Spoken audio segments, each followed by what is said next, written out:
Welcome to Mexico Unexplained, where we will explore the magic, the mysteries, and the miracles of Mexico. This series presents information based partly on theory and conjecture.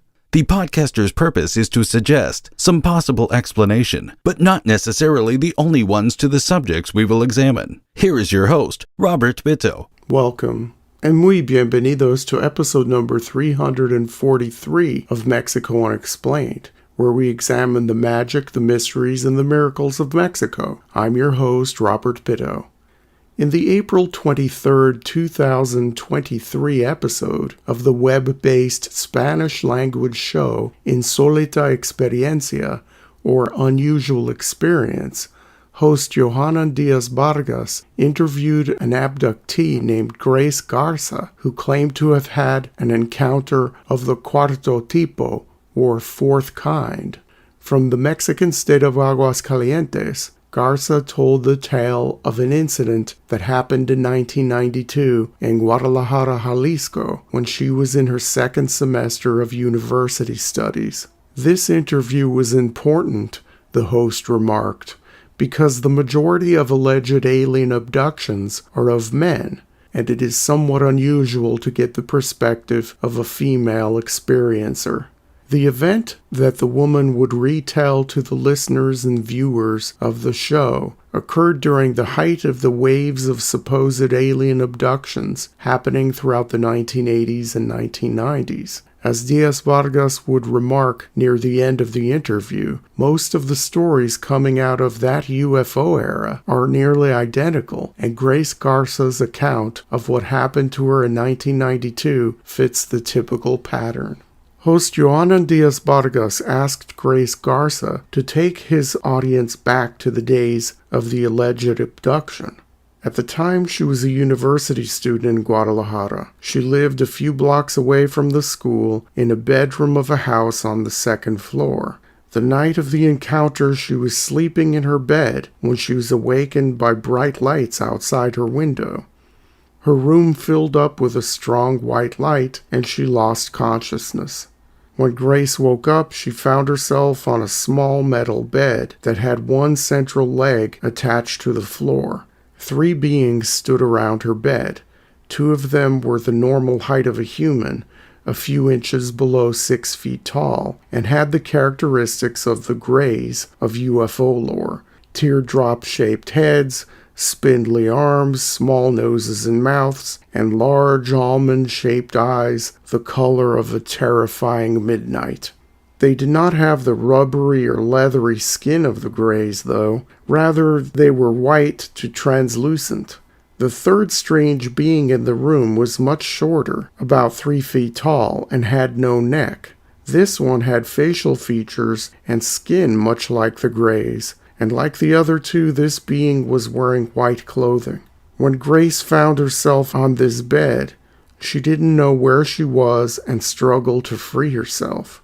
She was able to scream, so she yelled obscenities at these creatures. All the while, the beings surrounding her bed were calm and communicated telepathically. One of them soon proclaimed, "It's time to bring in the famous doctor." As if on cue, another being emerged through the floor on a sort of elevator pad. When Grace was retelling the story, she likened the appearance of the famous doctor to that of an entertainer coming up through the stage at an event like the Super Bowl. This 4th being was the largest of all of them and stood well over 6 feet tall. The doctor, like the other taller ones, was somewhat translucent and had characteristics of the Greys. He also had a very calm demeanor. After the doctor appeared, an apparatus came down from the ceiling. Grace described it as being much like the light at a dentist's office. She noted that there was also what looked like a microscope attached to the apparatus. When they started to turn on this multifunctional device, Grace lost consciousness again, but not before they started to put a thin metal rod up her nose. After the passage of an indeterminate amount of time, Grace Garza woke up in a new room and in a different bed. She was not alone in this room, which she described as being filled with a bright white light. There were 3 other beds there with people in them. She said there was another woman in one of the beds who was conscious and screaming. Grace couldn't determine whether the other 2 were dead or alive. She told the woman to stop screaming, but then Grace realized that she herself was not restrained like the others. So Grace started running to where she did not know.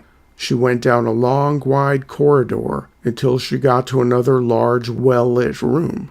The room was lined with large glass tubes, each measuring a little over 6 feet long and 3 feet wide. The tubes had humans inside them, suspended in some sort of liquid.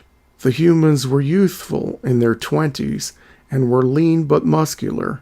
Grace even recalled seeing bubbles in the tubes, but could not tell whether the people inside the tubes were in some sort of suspended animation, or if they were corpses being preserved for some possibly nefarious purpose.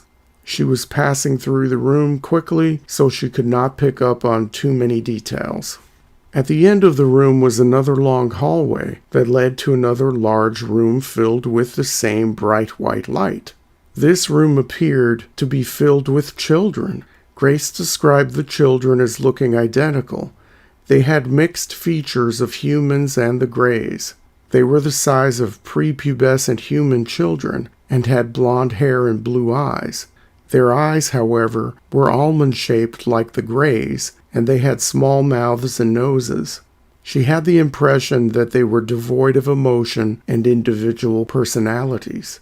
During her interview, Johanna Diaz-Vargas asked Grace Garza if she thought that the alien children were clones. Grace answered quickly yes. When she was in that room, Grace said some sort of alarm went off and the children started running to control panels. Again, she was just passing through and didn't know what exactly was happening. This was the first time, though, that she knew she was in some sort of spacecraft. She could see through part of the paneling of the bulkhead and noticed that there were stars outside. Grace had the feeling that they were not in deep space, but just outside the Earth's atmosphere. It was then when the smaller being who oversaw things when Grace first woke up appeared and grabbed her arm. She yelled, "Let me go!" This shorter being was then firm with her and politely told her to stop running away and resisting. One of the alien children then grabbed her hand and they disappeared on an elevator pad that went through the floor. That was Grace's last memory on the spacecraft. She woke up in her own bed at home. Grace suffered some strange after effects of this encounter of the Cuarto Tipo. When she woke up the next day, she was tired and disoriented. She tried to make it a normal day and went to class, walking the 3 blocks or so to school. On the way to school, Grace explained that the world itself seemed to fade in and out of existence, as if her surroundings were moving between dimensions. Perhaps she was phasing out and almost slipping into another realm herself. She did make it to school, but had a difficult time. Her abdomen started hurting, and this would last for a full 15 days. Grace did not go to a doctor until 6 weeks after the supposed alien encounter. At this point, she was experiencing serious hemorrhaging that would not stop. Her doctor kept her in the hospital, and she received blood transfusions. The hemorrhaging lasted for a full month and a half. When she was well enough, Grace returned to her studies. She claimed that after she was physically better, she began to experience things with a heightened sense of awareness, and then began having small episodes involving precognition, during which she was able to predict certain things. One example Grace cited in the Diaz-Vargas interview was how she declared before class in a lecture hall filling up with students that the professor was not going to show up. These little predictions earned Grace a reputation on campus for being somewhat psychic, but she never told anyone what she had experienced to get that way.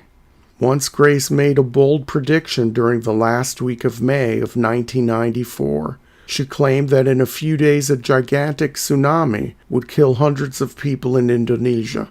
On June 2, 1994, a devastating tsunami hit the southern coast of the eastern part of the island of Java in Indonesia, the result of a large, shallow-thrust earthquake in the Indian Ocean.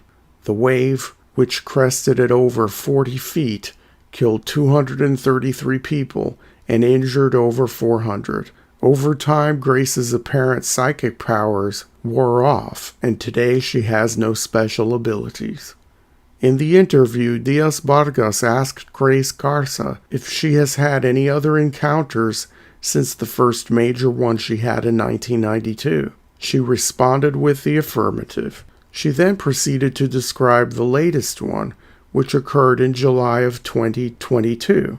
A taller, translucent, almost ghost-like gray appeared to her when she was alone at her home.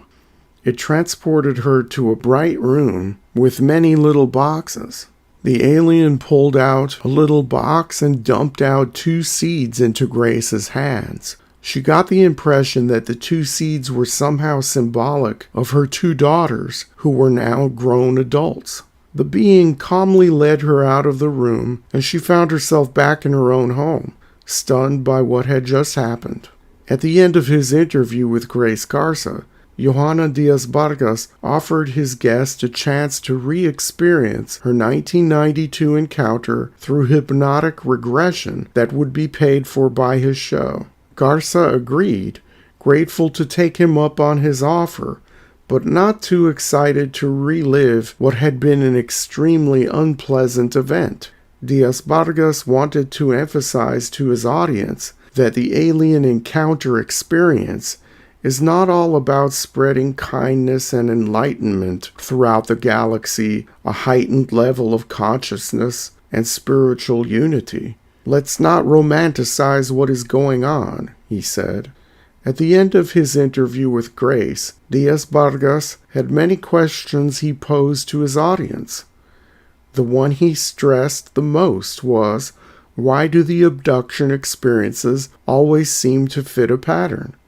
During the 1980s and 1990s, the heyday of the supposed alien abductions, the stories seemed similar across time and across countries. What does this mean, and how does Grace Garza's experience fit into the larger scheme of things?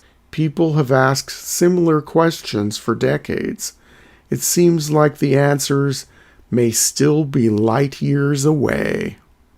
Thank you once again for listening to another episode of Mexico Unexplained. Remember to like and subscribe to us on YouTube and follow us on Twitter. Tell your friends by sharing these shows with others. Please go to our website, MexicoUnexplained.com, for references, illustrations, and for free access to transcripts of past shows. Please visit Amazon.com to purchase the books, Mexico Unexplained and Mexican Monsters, to get hard copies of the magic, the mysteries, and the miracles of Mexico. We appreciate your kind attention once again. Until next time, thank you and gracias. Thank you for listening to another episode of Mexico Unexplained with host Robert Bitto. For show summary, relevant links and commentary, please check out our website at mexicounexplained.com. Like us on Facebook and be a part of the conversation. Adios and hasta la vista.